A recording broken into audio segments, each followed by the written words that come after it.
Great day, beautiful people. Great day. Welcome to the Dude Make Something show. Jump into it. Today, we're going to be talking about dealing with imposter syndrome and also a little discussion about mental health.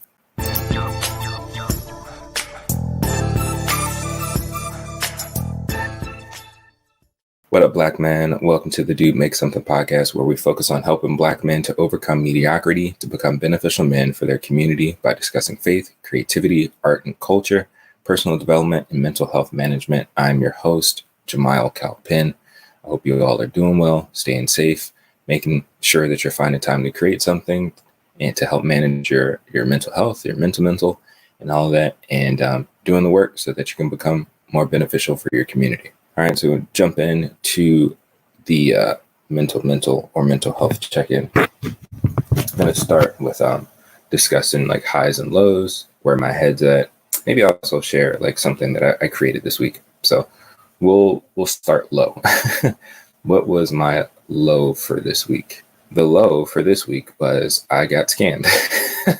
I got scammed trying to sell some audio equipment online, which is really frustrating because it's happened to me many times at this point. It's definitely been more than, at this point, 10 times that people have tried to scam me or get over on me in various capacities. And it's really frustrating. So recently I was trying to sell something on Facebook and I was trying to sell something on Facebook just to make some extra cash. And somebody sent me a message saying that they're interested or whatever. And it was just this whole back and forth, and it was just really disappointing because, you know, I think the hurtful thing about scams is that you get your hopes up about something. You're interested, you're excited, especially if you're like, oh yeah, I'm just trying to do something real quick. It's just frustrating. It's such a drag because people are just lying to you, being deceptive and all this stuff. And I think the part that's also frustrating is that person is putting in so much work when they could have just been upfront. Like, if you really wanted to buy the thing, fine. But if all you're trying to do is steal from me, just go away. Just go away. Don't bother me.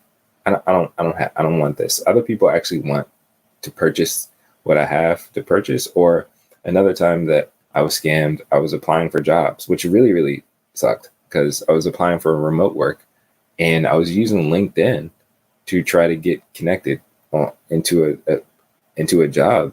And it was this whole thing. They did like this online interview and I was chatting with them back and forth and all this stuff. And they were supposed to send me equipment and do all this stuff, whatever. But it came down, they were like, well, yeah, we're going to send you a check. We're going to send you a check for you to go buy the equipment. You were supposed to deposit it a certain way and then they would get the money back. But ultimately what they were supposed to do is you would deposit this check into your account and then you would purchase this equipment.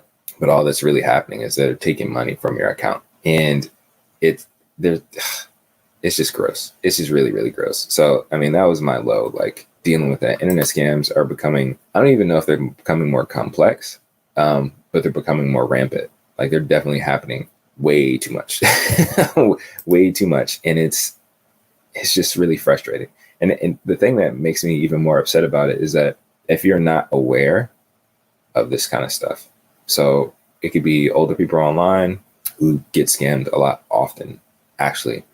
Older people online, or it can be subtle things like in your email. If you don't know what to look for, like in phishing or just like blatant scams and stuff like that. If you don't know what to look for, people can get caught up really easily because they'll try to impersonate you in every way. And the people who are scamming are trying their best to like be more proficient at this, at representing other people and deceiving people. And it just sucks. It's just not good. It grinds my gears. It's bad. Anyways, let's move from the low to the high. So the high for me this week is that I started a new job, which I am super grateful for. I'm very thankful for. It's an opportunity. It's an AV contract that a friend of mine hooked me up with, and I really appreciate it because it was very timely. And I'm very grateful for it. How I wanted to tie this into, though, what I mentioned about imposter syndrome, because as my first day of work was coming up, I was dealing with some serious like imposter syndrome. And I think it really comes from the fact that I haven't worked a regular job, at least in AV, for like over 3 years. And I was super nervous, super anxious about going into the office and, starting this contract because it's been so long. It's been so long. And so, there are things on my resume that I do have experience in and that I don't lie on my resume. So I do have experience in the things that are there and my skill set and all that.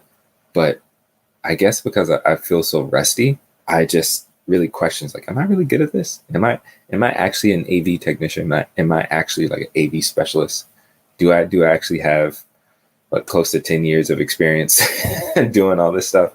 I don't know. So, but I'm grateful that my first day went really smooth. And I was just saying to myself, like, all right, I just need to get through the first day. I just need to show up and I need to get through the first day.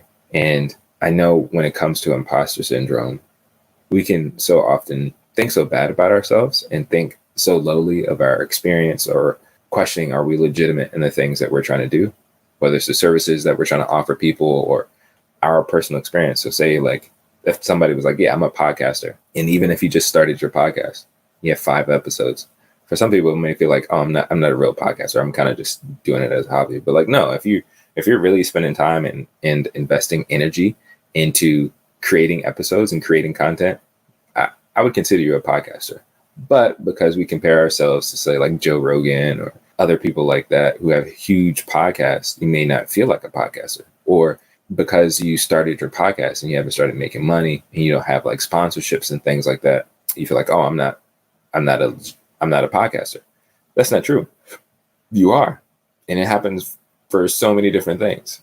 We think poorly of ourselves. I don't know fully why that is, why we have these interests, these passions, and these things that we confidently express our interest and energy into. But then when it comes to dealing with other people, that confidence is just thrown out the window. And I know it's frustrating and paralyzing for those who wrestle with imposter syndrome. But the way I look at it is you just kind of have to put yourself in a position to just do it regardless. So it took me into my adult life to ride like a legitimate roller coaster. So like before I would only ride like wooden little roller coaster. So if anybody's ever been to King's Dominion in Virginia, there was this ride. I don't even know if it still exists, but at the time there was this ride in King's Dominion that it was called the Scooby-Doo, I think, and it was in like the little kids part of the park, and I think that was just a roller coaster dedicated for that section, and so it may have had like 1 or 2 like dips or whatever. That was like the extent of my roller coaster experience up until about 2008, 2009. I think I was a sophomore in college and I had the opportunity to go to, it's one of those Disney parks, I think, or something like that. It's like Islands of Adventure. I don't know. Maybe it's not Disney. It's like Universal Studios. But anyways, I had the opportunity to go. And while I was there, I kind of forced myself. I was like, all right, I'm an adult now. I'm an adult now. I'm actually going to ride a real roller coaster. But I had, and I still slightly do, have like a huge fear of roller coasters. Because to me, it's not natural. I shouldn't be being flung around in like this metal contraption and on these tracks or whatever. But I mean, I get it. Like I understand the science behind it. I understand the physics. Like it makes sense, like why you should be safe on roller coasters. It makes sense, but there are also have been incidents when people have gotten stuck or fallen off of roller coasters and stuff like that. So I don't think the fear that I have is completely irrational. But at that time, I was like, I want to conquer this. And so at the time, I had some friends help me to do that. And so what they did is, what I told them is like, okay, we're going to get on this roller coaster, but I need one person in front of me and one person behind me. And I'm just going to follow you through. So we're going to get in line, and the person in front of me, you just keep going. The person behind me, you just keep going. I'm not going to say anything. I'm just going to go with the program. Because if I give myself enough time to sit and to think about it, I'm going to chicken out. Like I'm not going to do it. And so the plan went like that. And yes, I was nervous. I was shaking. I was whatever, there were a lot of times I just had my eyes closed and like my head was down because I'm like, I do not really want to do this. But I put myself in this position where I had no choice. Like I forced myself to do it. And, prior to that, I was like, oh, I'm not a person that rides roller coasters. But I was trying to become that. I was trying to become a person who rides roller coasters. And the only way to do that is to move forward. So I put myself in a position that I only could move forward because the people in front of me and behind me wouldn't let me go anywhere else. And I think dealing with imposter syndrome is the same way. You can have these feelings, you can have these doubts, you can have these hesitations, but I think the way to deal with it is just to put yourself in a position where all you can do is move forward. All you can do is move forward. Even if that is, for me, going to work. Like, I needed this job. I need this job. I want this job. And I have to go. I'm not going to chicken out of working and making money and trying to provide for my family just because I feel like an imposter. No. What I need to do is get on the train to work and just keep walking and just show up and trust and believe that it's going to work out. Because I think the fear that I was having with the imposter syndrome is that I'm going to get there and maybe something about my knowledge of AV or my AV experience is going to be exposed, and they're going to be like, "Oh, you're not who you said you are. You're fired." And but again, in my mind, I was like, "That's not true." One, I know what I know, and two, I know I'm smart and I can figure things out quickly, especially when it comes to like technology and AV stuff. I don't know if it's a gift or whatever, or a talent, whatever, but I know I would figure it out. So holding on to those two things were like my friend in front of me and behind me. I know I'm smart. I know I have experience, and I also know I got to be here. That framework held me and pushed me to keep going, regardless of the feelings that I have, about myself or the thoughts that I have about myself. And I think that's how we have to deal with imposter syndrome the same way, regardless of what you're doing. If you're saying, oh, I'm a writer, well, whatever your why is, that's motivating you to do that. And then also believing in your skill set, even in the very lowest level of your skill set, those can be your two friends to guide you through that process. Because we all need that. Like if you really are dealing with imposter syndrome, you feel like, oh, I can't do this, I can't do that. Just find those two things to help you keep moving forward. And don't think about it. The less you think about it, the easier it is to get through that process. Because as soon as we sit around and question, that's when the imposter syndrome really kicks in. But I say all that to say that I made it through the day. I made it through the day. And after making it through the day, I was like, oh, okay, I can do this. I can do this. And sure, there's still like a lot to learn and a lot of experience to gain from this contract that I'm doing. And again, I'm grateful because I'm looking forward to learning a lot and getting better with my AV skills and all that stuff. But I had to get over that. Like I just needed to get through the first day. And I think it's the same way, like whatever you may have, struggles with or whatever, find those two things, find friends to help you keep moving forward. It could be your why behind what you're doing. Say with this, if you're trying to manage your mental health, your mental and emotional health, maybe you're thinking, I don't really want to get counseling. Well, put up two friends to help you just show up at the first counseling session, whether it's virtual or in person. They can be like, well, I want to be healthier for myself. I want to be a better communicator and have a better understanding of who I am. And I also want to be more of an asset to my loved ones. Being a better communicator helps me to be a better asset to those I love, whether it's my spouse, whether it's my family, whether it's my community. Put yourself in the middle and just keep going. Just keep going. Don't ask questions. Even if you got to close your eyes, just show up and just get through the first day. You can do it. Like there's the imposter syndrome thing is like, it's a lie. It's a lie. And so you can show up and do it for yourself. All right. Those were the highs and lows. Let's see. Was there anything else I wanted to talk about? I guess just where I am. I'm okay. In general, I'm okay. Again, after I started working, started my job, I think a lot of my anxiety and stuff went away. And I know for me, I'm also working on making sure that I'm exercising, eating right, and getting sleep. And those are things I definitely have to work on so I can be in a better mental and emotional state. Better mental and emotional state. I did kind of create this week. I journaled. I mainly journaled a lot. I'm trying to think, did I do anything else creative? No, this week was kind of busy, but I did find time to write. So writing is like usually my first go-to in regards to creating stuff. All right. So now that we've done the mental check-in, we're going to move on to the next section of the show.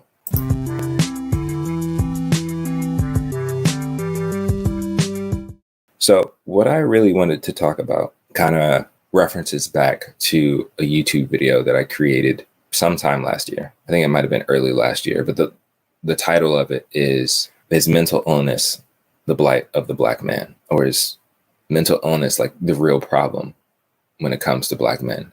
And I wanted to kind of expound on that a little bit to make give some clarity to why I believe mental health and emotional health is so vital and key to Black men being their best selves. So first, I wanted to identify the difference between illness and health, since we're going to be talking about mental illness and mental health.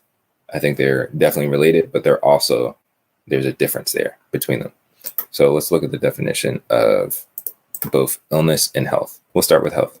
So health, the general condition of the body or mind with reference to soundness and vigor. Soundness of body or mind, freedom from disease or ailment.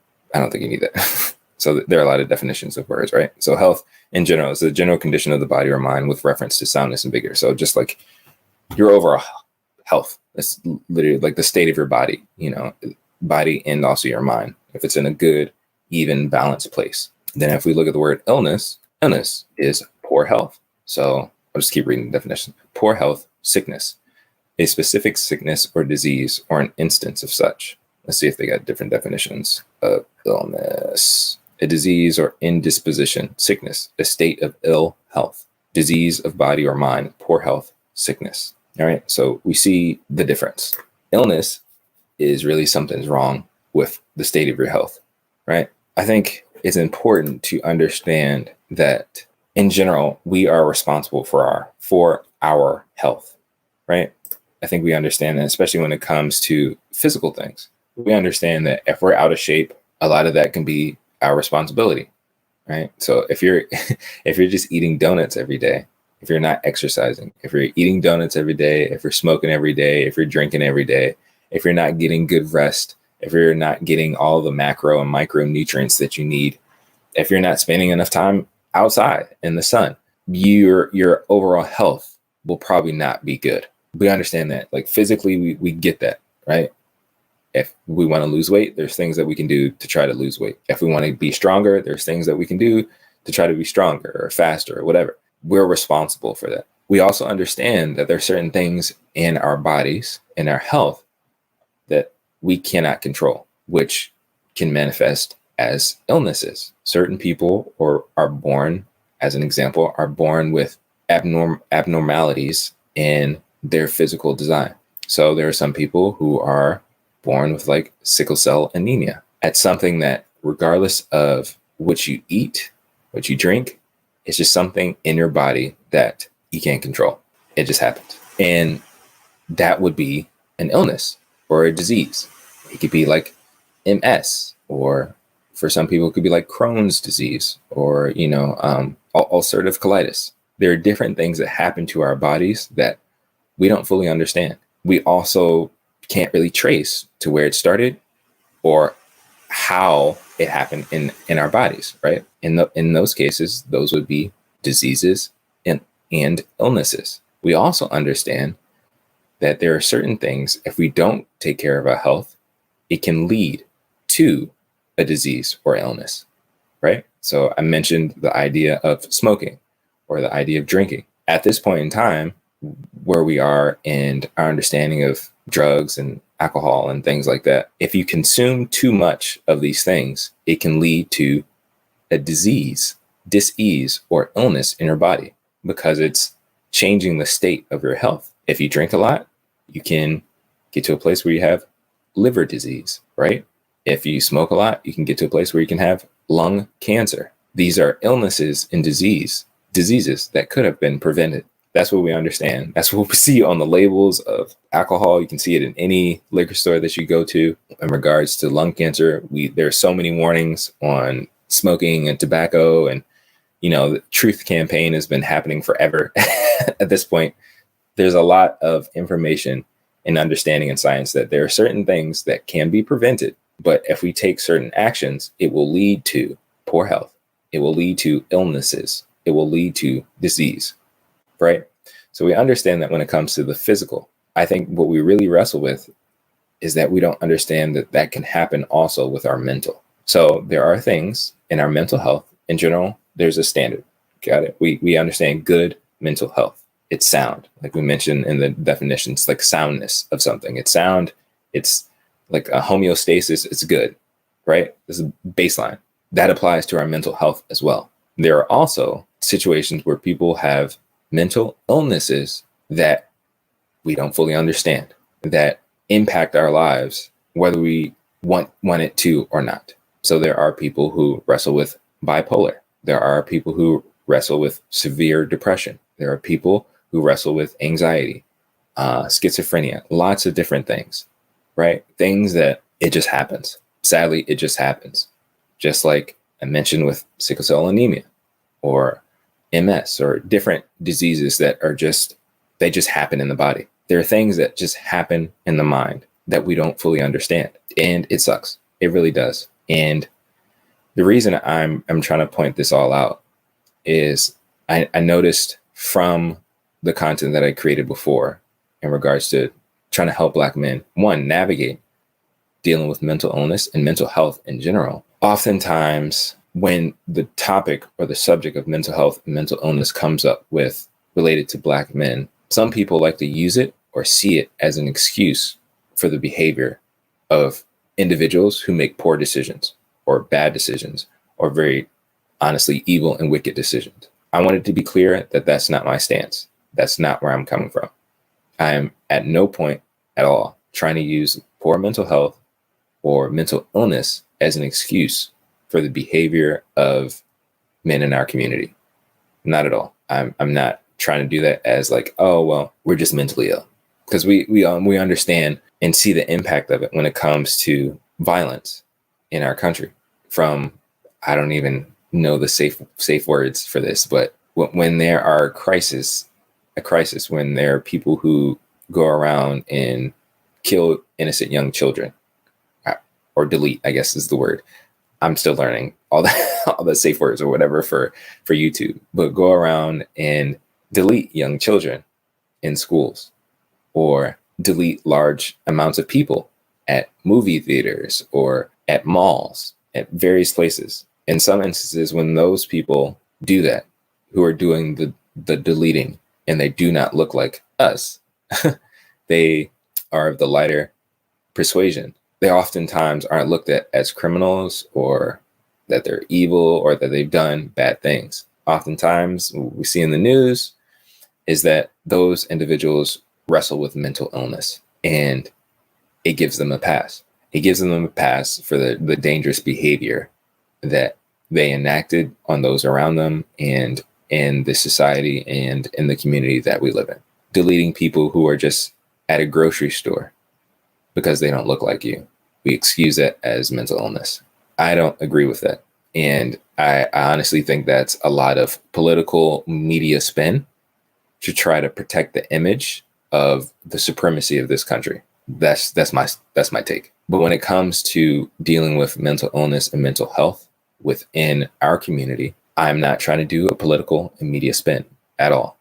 That is not what I'm trying to do. And so I'm trying to clear that up and also make the demarcation between really dealing with mental illness. Like, I understand that I think there are different types of illness. And with a slight comparison, again, using physical examples. And what I mean by physical is diseases that we can see, diseases and illnesses that we can see in our body. Because often, we're only recently learning more about how to navigate mental health and mental illness. For a long time, nobody has talked about that in almost like any community. Nobody's talked about it. And there's been a lot of shame around dealing with mental health and mental illness, whatever it is. And so I'm trying to use physical examples because in a lot of the research that I've had and even my personal experience, people better understand things that they can physically see compared to what you cannot see. So if somebody says, yeah, I deal with severe anxiety, people don't get it. But if somebody says like, I have cancer, people are like, oh, I'm so sorry. I understand. And it's not fully one and one, but we understand that those are illnesses. Both are illnesses. Both impact those individuals. The example that I want to compare it to is the different types of diabetes. I don't know if diabetes is like a trigger word for YouTube. And so I'm trying to be very careful in how I'm communicating this, because I understand, one, illnesses of any type is very sensitive and very, very touchy. And so I'm trying to be very careful of how I communicate my thoughts about this subject. Okay. So from my understanding, there are two different types of diabetes. There's type 1 diabetes, and diabetes impacts how people process sugar in their systems. And so how they can process certain foods and things like that. People who wrestle with type 1 diabetes can't do anything about it. They literally, for the most part, to my knowledge, and I mean, a lot of science and technology could have changed in the healthcare over the extent of my life. Because I grew up with a friend who had type 1 diabetes. So there was something in his health, in his body, that didn't function the way it was supposed to. And there was nothing he could really do about it. He had to manage it a certain way. And, for me, which is really, I still remember it to this day, which is really weird. But we would be hanging out or whatever, and he would have to take his blood sugar levels, prick his finger and do all this kind of stuff. And then there were certain cases that he had to take shots and stuff. And so there was a time that he showed me. He was like, okay, this is, got the needle, and he put it in his leg and stuff like that. And he was like, hey, I want you to know how to do this just in case I need your help one day. And I think as kids, it's like, yo, what? You're asking me to stick you with a needle? Oh my gosh, man, this is a lot of weight to it. But I cared about him. So I was like, yeah, I'm going to learn. I'm going to figure it out. Even if that's at some point, I got to run and get an adult or whatever. But I understood that he was wrestling with an illness. He was wrestling with a disease that he couldn't change anything about it. It's just part of his life. So that's type 1 diabetes. Then there's type 2 diabetes, which sadly I think is becoming more common, particularly in our community. And oftentimes it is related to issues of poor health. Now, again, I understand there are people who wrestle with diabetes every day, who have to manage diabetes every day, type 1 and type 2. But I also understand that type 2 diabetes has the potential to be reversed and also prevented, depending on how you manage your health. Okay. So both diabetes, type 1 and type 2, are illnesses. They are diseases. They are things that relate to our health. One, you can't really do anything about. It's just kind of in your life. The other, generally speaking, is able to be changed, is able to be reversed, is able to be prevented. So now we have a spectrum. We have a spectrum of illnesses, and we also have a spectrum of health. How am I tying this to mental health? I believe it's the same thing. And one, we need to understand that. We need to get a wider and broader understanding of the gradient of mental health and mental illness. I wish I had a little chart or whatever. But you have mental health, and then you have mental illness, right?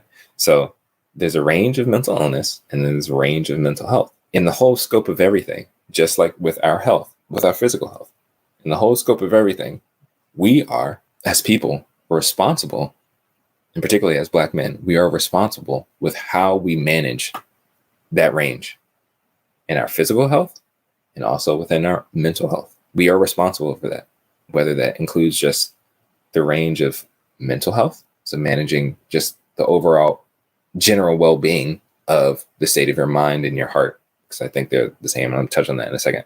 They're tied together. And you're also responsible for if you do wrestle with a mental illness or disease, regardless if it's a type 1 or type 2, you are responsible for that. And I get it. At some point for my friend, he had to take responsibility for managing his illness. Of course, he had parents that loved him and, were helping him, guiding him through, and who ultimately, up to a certain point, were responsible for him because he was a child. He was born with this illness, disease condition, and his parents had to take care of him. up to a certain age where he then is responsible. And, I remember there were times where like he would get fussed out because it's like, why are you doing this? You needed to eat certain foods or whatever. Like you're responsible. His parents were like, you're at the age where you can manage this and you have to be aware of this for your health. You're responsible. You have all the tools. You have everything that you need to be healthy. And I get it. There's a certain point just in general, as we grow up and as we mature, we are held responsible for our lives. And that includes all aspects of our lives, whether it's health, whether it's finances, whatever. Like there's a level of responsibility that we take on as maturing adults, right? My point is that it ties together the same with mental health. And so it's very, very, very important that we as Black men acknowledge that and start taking responsibility for that. We have to be responsible for our mental and emotional health, whether we wrestle with just trying to manage and sustain overall good mental health, or we wrestle with a mental illness. And because of that, because we are responsible, regardless if it's a mental illness or just general mental health, it's not an excuse or a scapegoat to excuse poor or bad behavior. Not at all. And again, like I mentioned, I understand the political game. I understand the way that the system works. It likes to give grace to certain people for the benefit of the machine. That's not right. I don't agree with it, and it's lame. And it's also not acceptable for us. Like there's a room of grace for particular things, right? So if somebody does have severe mental illness, things that they really, really can't control, and it's something that's in their life and they just can't deal with it. The reality is there are people who, if they really are on the extreme, they are, I would say, managed by society in a particular way because they understand that those individuals have no control. The disease and the illness has fully gripped them and they have no control. Those are special cases. And I would beg to say that that's the minority. Even when we can making the comparison of physical conditions that people deal with, there is a minority of people who the severity of the illness and the disease that they wrestle with, they cannot manage it by themselves. So that means they are under special care. They are in hospitals, they're in special facilities because they do not have the power to navigate this thing. Generally speaking, that is the minority of people in the world and people in the society. Those are special cases. Now, for people who just make really bad decisions and who aren't being responsible for managing their health, whether it's physical or mental, those individuals are to be held responsible for their actions. And again, I understand it can get very touchy. Get it. I think it's important, one, that we make the line of demarcation. There are people who it's very severe. Okay. Then there are people who just aren't doing the work to take care of themselves. And I get it. Like we learn, we get better at stuff. Like for me, understanding that I wrestle with depression, now that I'm aware of it and I acknowledge it, it's now my responsibility to manage how I show up in the world, how I show up for myself, how I take care of myself, how when I am in depressive states or, like depressive moods or just not in a good place, I have to do things to make sure that I'm okay and that I'm not impacting those around me. And for those who really do wrestle and who have a desire to actually manage their mental health and they make that effort. There was on the show Dave that features Little Dicky and like his experience in life or whatever. One of the characters, which is I think his actual like hype man in real life, like their actual friends, Gator. And one of the episodes, it talked about mental illness and it talked about how Gator wrestles and struggles with bipolar. If I'm not right, if I'm not wrong. Yeah, I think he wrestled with bipolar.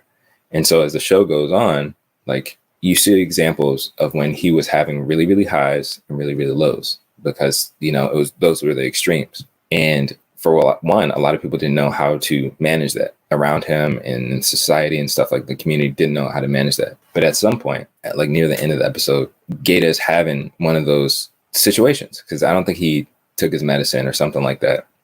But he expressed and he explained to Dave and the rest of their friends there that, I wrestle with this and it's a real thing. And that was such an amazing episode because I think it exposed and it shone a light on the reality of mental illness and how it's a struggle for people to manage it, but also how it takes work to manage it. And so at no point was Gator really like making an excuse for it, but he explained and he took responsibility for it. Like, this is what's happening to me. I need you to understand. And like, I'm sorry that these things are happening, but it is what it is.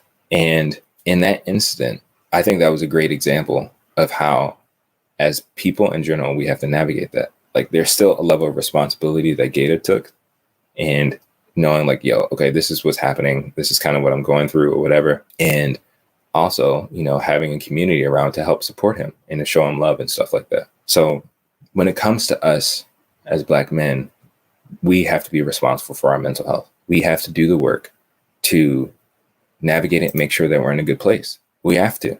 If we don't, we're doing a disservice to ourselves and those around us. And it's tricky and it's hard, but we also understand that there are a lot of resources and tools out there to help us be in a better place. I get it. We, in general, when it comes to our mental health, it's something that we've ignored for a very, very long time. And I continue to make these comparisons between physical and the mental so that we can see a picture. Like, for example, we're learning better practices when it comes to eating food. We're realizing and learning that there is a lot of stuff being put in our food that's messing us up, that's leading to physical diseases, that's having an impact on the way that we live. And it's a struggle. Whether it's people struggling with sugar addiction, it's people struggling with caffeine addiction, or eating food that's full of chemicals and poisons that we don't know about. But more and more resources and tools are coming out to help us better manage our physical health. The same thing is happening when it comes to our mental and emotional health. More and more tools and resources are becoming available, particularly for us as Black men, so that we can navigate this stuff, so that we can deal with anger, so that we can deal with depression, so that we can deal with anxiety, that we can deal with the various things that make up our overall general mental health, our overall general emotional health. Again, I'm trying to create this picture of understanding of our health because it's very, very important. And two, we need to understand the range of what is our responsibility. And one little thing, a big part of that is communication. How we communicate to one another, to ourselves, and to those around us is our responsibility. And that ties into our emotional and mental health. If we are not willing to do the work to better grasp what's going on with inside of us and being in a better position to share that with those around us, we're going to have issues. Even with that communication thing, if we don't take the time to actually emote, if we don't take the time to understand that we can be sad, that we can be happy, that we can be afraid, that we can have all of these different complex emotions and feelings, if we don't do that, we can't manage it well. We can't be fully whole. We are like, I'm trying to find the right words. We're doing a disservice to ourselves. And we're, like I was saying, when you have the two different types of diabetes, because we're not doing the work that we're doing, we are like putting ourselves in type 2 of a mental illness. We're putting ourselves in a position that we're not living well. We're putting ourselves in poor health, dis-ease, illness, when we're not doing the work. But we need to do the work. We need to do the work so that we can be in good general overall health, so that we can ultimately be beneficial for those around us, so that we can ultimately be better for ourselves. And I get it. It's hard. I get it that it's strange and it's foreign, but it's something that needs to be done. And it's something that needs to be addressed. And I'm grateful that there are people who are out there who really are doing the work to equip people. And there are organizations and things who are actually doing the work to equip Black men to be in a better mental and emotional health. And with this platform, I just want to help us manage it better. And a big part of managing it, I think, is identifying things and also checking our thoughts, checking the things that we believe. Because like I just mentioned about becoming more aware of the things that we're eating and that we're consuming. It's the same thing with our mental health. There's certain things that we consume that make us sick. There's some things that we consume that lead to bad behavior, that lead to us not being beneficial, and it jacks us up. And what I mentioned earlier was talking about like the connection between the heart and the mind with our mental and emotional health. To be honest, I really believe that's tied to our soul. You know, in scripture, it talks about people, man in general, being made of 3 parts: spirit, soul, and body. We understand the body part. This is the physical earth. This is what, we're made of earth. Atoms, red, like earth, dust, brown, soil, actually, like like earth. Then we understand a little bit the spirit. The spirit can be a little far off, but I think just as kind of strange and foreign sometimes is the soul. But our soul, in my understanding, is where our emotions and our thoughts and our intellect is, and where we make decisions. And so our emotional and mental health ultimately is tied to our soul health. And the thing is, like, again, we are to some degree responsible for the health of our soul. There are things that we have to be mindful of in guarding our soul, and the things that we feed our soul, the things that we let out. That's our responsibility. We are responsible for the things that come into our mind, the things that come into our heart. So if you're listening to music that makes you angry or makes you sad or has a negative impact on you, a level of responsibility to you is to understand that maybe I can't listen to this. Maybe I can't listen to things that are impacting my heart, or I have to be careful of the things that I watch on YouTube. I have to be careful of the articles that I read, because they're leading me to believe things that are actually having a negative impact on my mental health. Whether it's, for some people, they can't and they shouldn't watch the news. That's something they're consuming, because as much as they watch the news, it leads to anxiety. It leads to depression, which, again, it can be a type 1, type 2 situation. Some people, depression just shows up. Doesn't make any sense. It's wild. It's crazy. And it grips them in such a impactful and powerful way. And then there's those, because they're not careful of the things that they consume and the things that they are allowing in, leads them to a place of being depressed. And so, again, I understand this is a touchy situation.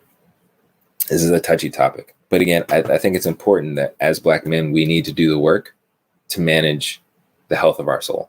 We need to do the work to manage the health of our mind and our emotions. And either way, whether we have a type 1 situation or a type 2 situation, it is our responsibility to navigate it. It's our responsibility to get resources, to get help, especially if we are, once it's been shown to us that, your mental health is a thing, or your emotional health is a thing, whether it's a clear understanding of a disease or an illness, or maybe you're just you're not in good health. You just have poor mental and emotional health. You're not good at communicating. You're like, your thoughts are just always negative or a drag or whatever. We're responsible for that. And the reason why it's such a big responsibility is because that poor health can lead and impact our behavior. So for example, as I mentioned earlier, like if you're smoking a lot, that can impact your lungs, the way you breathe. And say you want to run or exercise, but if your lungs are full of smoke and tar, you're not going to get that far, or you're going to have a really hard time running. Or if you're eating a lot of food and it leads to you being in an unhealthy state, being overweight or whatever, it's going to be difficult for you to physically do things. It's the same thing. It's very similar, I should say, to our mental health. If you're not taking care of that, it's going to impact your behavior. It's going to impact your thoughts. It's going to impact how you can emotionally relate to people, or just be in the emotional state that you're in. So we have to take responsibility for that on the spectrum, wherever we are, whether we're in, just managing general mental, emotional, soul health, or if we're in a case where this is severe, we got to do the work to get better for ourselves and to get better ultimately, I believe, for our community. So, I mean, I don't know, that was just a little bit about mental health, and it matters to me a lot, because I understand from my own personal experience and the things that I've seen from the men in my life, our health in general has a huge impact on those around us, and it has a huge impact on how we can live our lives. And it's been for a very long time that we have neglected that, our mental health, our emotional health, because we've been taught to do that a lot of times by society and by the culture that we're in. And it's broken up homes. It's led people to make really bad decisions because their soul health was bad. And a lot of it was excused. This is just the way I am. No, you can change that. You can do work on that.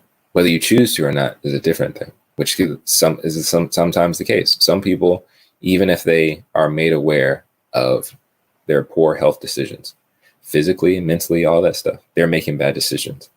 They're just choosing to. And in situations like that, that's when you got to get into that spiritual health, to be honest, in my mind, because there's something there keeping you or affecting you to not make better decisions for yourself. That's a real thing. We can talk about that another time. But it really touches me because I know as Black men, we have so much potential and so much work to do. And for us to do that, we have to be in good health. We have to be good health all around, and particularly in our mental health. Because as I've mentioned before, what we think impacts what we believe, and that impacts how we behave. And so we got to do that work.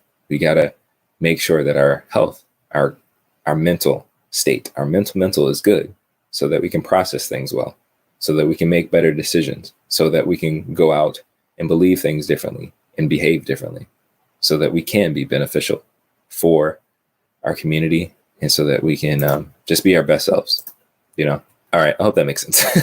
I hope that makes sense. Thank you all for watching the show. I really, really appreciate it. Again, if you're watching on YouTube, please like, share, and subscribe, and leave a comment. Let me know your thoughts. Again, I understand that mental health is a challenging discussion, and it's something that we're working on. And again, my point is, I think it's just time for us as Black men to take responsibility for our health, so that we can live better and be better for those around us. Again, I'm not trying to use mental health or mental illness as an escape or a scapegoat or an excuse for the reason why a lot of guys are trash. No, not at all. That's not what I'm trying to say. I understand that there are people who just choose to be trash, and I understand that there are also people who just don't understand, and they need to do work. They need to take their responsibility. And even for those people who are being trash, they need to take their responsibility. And if they choose not to, there will be consequences for it. And that sucks. That's just the fact. But I believe that as Black men, we can get better. And it starts with acknowledging that we need to do work to get better so that we can improve our health. All right, let me wrap this up. Again, thank you for watching. If you're watching on YouTube, please like, share, and subscribe. If you're listening on your favorite podcasting app, please leave a review, leave a comment. And you can also reach out to me either on YouTube or on Instagram or on Twitter. My handles are the same, Jamal Calpin. Hit me up. Let's talk. Let's discuss. I want to hear your thoughts. All that stuff. Black man, you're called for more than mediocre living. You're here for a purpose, to live for glory and for good, and for the good of others. Let's do the work and keep choosing to become beneficial for our community. I believe in you. Until next time, go make something for yourself, of yourself, and for God's glory and the good of others. Y'all be safe, and I'll talk to you later. Peace.